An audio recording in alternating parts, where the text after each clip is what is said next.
वो कितना बुरा हाल था इस सदन का।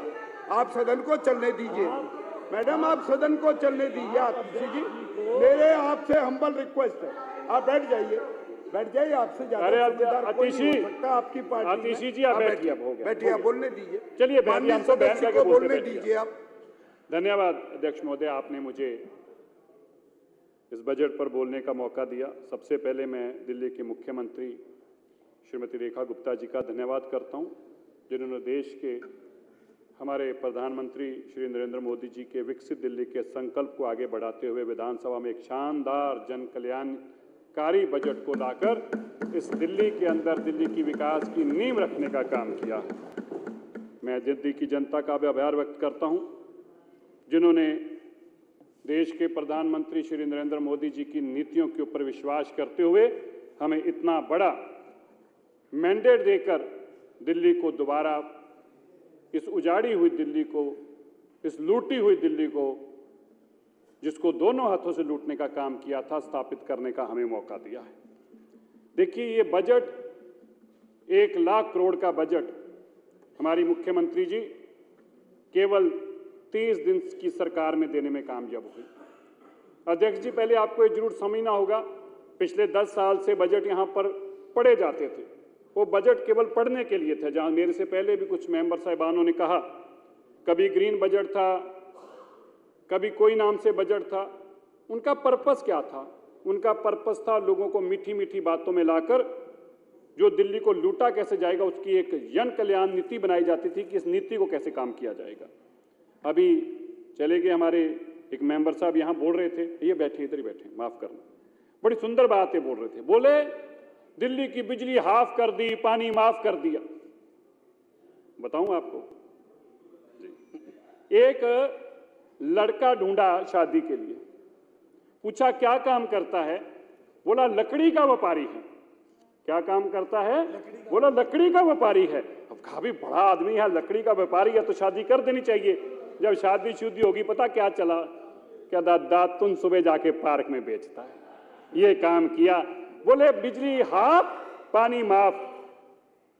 ये बैठे हमारे लवली जी, 200 यूनिट बिजली में से 100 यूनिट बिजली का हाफ बिल दिया करते थे शीला दीक्षित जी। ऐसे होता था, 200 यूनिट में से आधी 100 यूनिट का बिल माफ ही था, क्योंकि 200 में से हाफ बिल देते थे। और तुमने 400 में से, सुनिए मैं बता देता हूं, आपको नहीं पता तो अब बताते। इसी तरह हमारी, नहीं पता इनको, तुम तब निक्कर पहन के चलते थे, ठीक है तुम। इसी तरह आतिशी जी सुनिए, इसी तरह पंजाब में स्वर्गीय दिल्ली के, ये देखिए बेचारों, तो दातुन बेचने वाले लोग अब बेचते दातुन है पार्क में, और बताते अपने आप को लकड़ी के व्यापारी हैं। बेचते दातुन है, वो भी सुबह जाके पार्क में, और बताते अपने आप को लकड़ी के व्यापारी हैं। इस तरह ही आज ये 1 लाख करोड़ का जो बजट है, ये दिल्ली के लिए जन कल्याणकारी बजट क्यों है? क्योंकि आप देखिए, हमारी सरकार ने सड़कों के लिए, जिसको आप खुद ही कहते थे गड्ढे भरने के लिए, बताइए, विधानसभा के अंदर बोल रहे थे, क्या बोल रहे थे? अब हमने गड्ढे भरने का काम शुरू कर दिया है, हमने दिल्ली के गड्ढे भरने का काम करना है। अब ये नहीं बताया गड्ढे हमने खोदे थे जिसमें तुम गिर रहे हो, खोदे भी हमारे हैं जिसको हमने भरना है। अब पहले गड्ढे खोदने का काम करते हैं, फिर भरने का काम करते हैं, और फिर कहते हैं हम हमारी तारीफ में कसीदे पढ़े जाएं। देखिए, इस दिल्ली के अंदर 3843 करोड़ रुपया केवल निर्माण के लिए लगाया गया है। इस दिल्ली के अंदर हमारे इस बजट में जो आपने 1200 एकड़ पिछले 10 साल से जो इंडस्ट्री लगने के लिए 3 बड़े स्थान थे, क्योंकि आपका तो ध्यान ही लूटने की तरफ था, तो काम करने की तरफ तो ध्यान नहीं था। अब वो तीनों के तीनों इंडस्ट्रियल पार्क जब डेवलप होंगे तो दिल्ली में लाखों लोगों को रोजगार मिलेगा। इसी तरह हमारी सरकार ने तय किया है, एक ग्लोबल इन्वेस्टर्स की एक मीट कराई जाए कि दिल्ली को विकसित करने के लिए दिल्ली में जो इन्वेस्टमेंट लाना चाहते हैं उसकी इन्वेस्टमेंट लाके दिल्ली को रोजगार दिया जाए। हमारी सरकार इसी तरह ट्रेडर वेलफेयर बोर्ड बनाने जा रही है। इससे क्या है, दिल्ली के ट्रेडर्स के लिए एक संजीवनी होने जा रही है। मैं यह भी बताते हुए बड़ी खुशी हो रही है, हमारी मुख्यमंत्री जी ने जो सबसे बड़ी एक योजना को और स्थान दिया है, जो अटल बिहारी वाजपेयी जी के जन्म शताब्दी पे 100 स्थानों पर अटल कैंटीन खोलने का काम है। आप कल्पना करिए, जब भोजन, वो भी स्वच्छ भोजन, शुद्ध भोजन, एक पौष्टिक भोजन एक गरीब के घर तक पहुंचेगा तो उसका लाभ हमारी दिल्ली की इस गरीब के घर घर तक पहुंचने का काम हमारी दिल्ली की मुख्यमंत्री ने किया है। हमारी सरकार झुग्गी झोपड़ी और कॉलोनियों को लेकर भी उतना ही पीड़ित है, क्योंकि पिछले 10 साल में तुमने उनको इतना रुलाया है कि आज उनके पास ना शौचालय है, ना कोई अच्छी व्यवस्था है, पीने का पानी उन तक पहुंचता नहीं है। 696 करोड़ रुपया हमारी सरकार ने उन झुग्गी बस्ती वालों के लिए भी चिंता करते हुए रखा है। इसी तरह 500 करोड़ रुपया यमुना माता की सफाई के लिए। यमुना माँ, अब मुझे फिर वही कहना तो पड़ेगा, तकलीफ तुम्हें होगी पर झेलनी भी तो पड़ेगी। ये तकलीफ तुम्हें झेलने की पड़ेगी। ये जो केजरीवाल जी कहते थे यमुना के नाम पर वोटें नहीं मिलती, बड़ी दुख और खेद की बात है कि आप यमुना मैया के प्रति ऐसे अपशब्द बोलते हैं। आप बैठ के झूठ बोलते हैं 2014 की चुनाव में 15 में कि मैं 5 साल में यमुना जी को साफ कर दूंगा, नहीं कर पाते। फिर 20 में दोबारा से झूठ बोलते हैं, फिर गोवा इलेक्शन से पहले फिर झूठ बोल के कहते हैं, और फिर जब चुनाव का समय आ जाता है तो कहते हैं यमुना जी को साफ करने से वोटें नहीं मिलती। वोटें तो नहीं मिलती, लेकिन फिर शराब ऐसा मिलता है कि जेल में भी जाना पड़ता है और दिल्ली भी छोड़नी पड़ती है। लेकिन हमने उसी यमुना जी की सफाई के लिए 500 करोड़ रुपया, जिस यमुना जी के नाम पर आपने 8000 करोड़ रुपया डकार गए, यमुना जी को साफ करने के नाम पर उसकी सफाई के लिए हमने रखा है। इसी तरह हमारी सरकार आने वाले समय में 400 वेलनेस सेंटर बनाने का काम करेगी। हमारी सरकार आयुष्मान भारत के तहत एक जरूरतमंद को जब 10 लाख रुपए का उसका इलाज, वो भी मुफ्त में, वो भी दिल्ली के बेस्ट हॉस्पिटल में, जैसे मोहल्ला क्लिनिक में तो अतिशी जी ने बताया था, वो भी इलाज कराने नहीं जाती, तो हमारे गरीब परिवार के लोग क्यों जाएं, झुग्गी बस्ती वाले क्यों जाएं? उनको भी वहीं इलाज होना चाहिए। इसलिए 10 लाख रुपए तक का मुफ्त में इलाज देने का काम भी हमारी दिल्ली की सरकार ने माननीय मुख्यमंत्री जी की अगुवाई में किया है।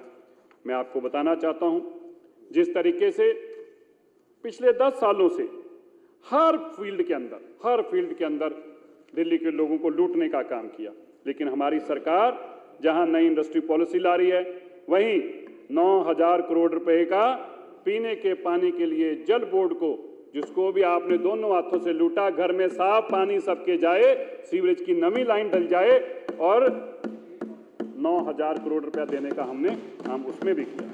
मुझे ये भी बताते हुए बड़ी खुशी हो रही है कि दिल्ली के अंदर अब जीपीएस से ये जो टैंकर माफिया आप खड़ा करके गए थे, जिनसे लूटने का जिन्होंने दिल्ली को काम किया है, अब जीपीएस से आप उनका सारा हिसाब किताब लेने का भी हमारी सरकार काम करेगी। मुझे यह भी बताते खुशी हो रही है कि एजुकेशन के अंदर भी क्रांति लाने के लिए, जिस क्रांति को आप फेल करके बच्चों को 9वीं में और 10वीं के बोर्ड में एग्जाम में जाने नहीं देते थे, उसके लिए पीएम श्री जैसे स्कूल बनाने के लिए 100 करोड़ रुपया, और इसी तरह जैसे मेरे से पहले कहा, स्पोर्ट्स यूनिवर्सिटी बनानी हो, या 200 करोड़ लगा के स्किल यूनिवर्सिटी लानी हो, या 100 करोड़ लगा के 7000 स्मार्ट क्लासेस बनानी हो, या 50 करोड़ से कई कंप्यूटर लैब्स बनाने का काम भी हमारी सरकार करेगी।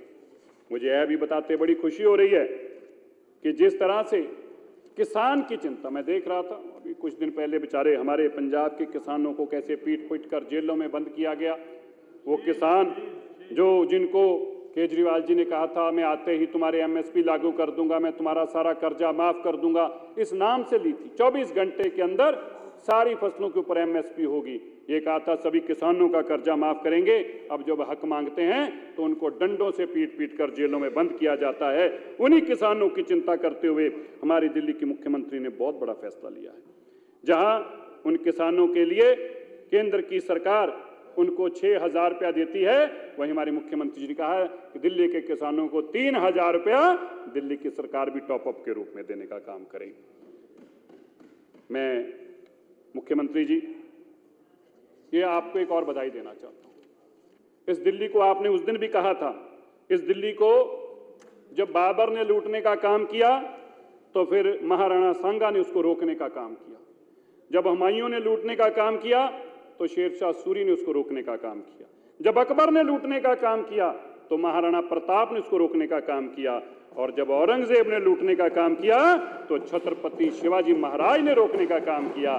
और इसी तरह जब दिल्ली के मालिक कहे जाने वाले अरविंद केजरीवाल जी ने लूटने का काम किया तो दिल्ली की हमारी नेत्री रेखा गुप्ता जी ने उसको रोकने का काम किया। दोनों हाथों से लूटने का काम करते थे। बिल्कुल, आपके पेट में तो दर्द होनी स्वाभाविक है, थोड़ी सी गोलियां खाया करो, खानी चाहिए, अच्छी बात है। और नहीं, और दूसरी बात, आज जो अपने आप को दिल्ली के मालिक बताते थे, हमें इस बात का खेद है, लूटने के बाद दिल्ली का हाल पूछने भी नहीं आए। आज 1 महीना हो गए, सत्ता की लालसा ऐसी है जैसे मछली जल के बिना नहीं रह सकती। केजरीवाल जी सत्ता के बिना नहीं रह सकते। खुद तो गए सारे के सारे ही पंजाब में साथ ले गए। केजरीवाल जी वहां, मनीष सिसोदिया जी वहां, सत्येंद्र जैन जी वहां। हम उनका नाम पता क्यों ले रहे हैं? क्योंकि उन्होंने इन कुर्सियों पे बैठ के लूटने का काम किया, इसलिए उनका नाम लेके बता रहे हैं। हम बता रहे हैं, इन कुर्सियों पे बैठ के दिल्ली को विकास का काम करने वालों लोगों ने जब लूटने का काम किया, और नाम उनका हम ही नहीं क्या अकेले ले रहे, ईडी और सीबीआई भी ले रही है। ईडी और सीबीआई भी उन्हीं का नाम लेती है, और विजिलेंस वाले भी उन्हीं का नाम लेते हैं। और नाम तो, अरे तेरे इतने पेट में क्यों दर्द हो रही है? अरे तू तो 3 महीने पहले तक उनको गालियां निकालता था। बैठ जा, हो जा। 3 महीने पहले तक गाली निकालता था। मुझे ये कहते हुए पीड़ा हो रही है। आज 1 महीना हो गया, इतनी सत्ता की लालसा है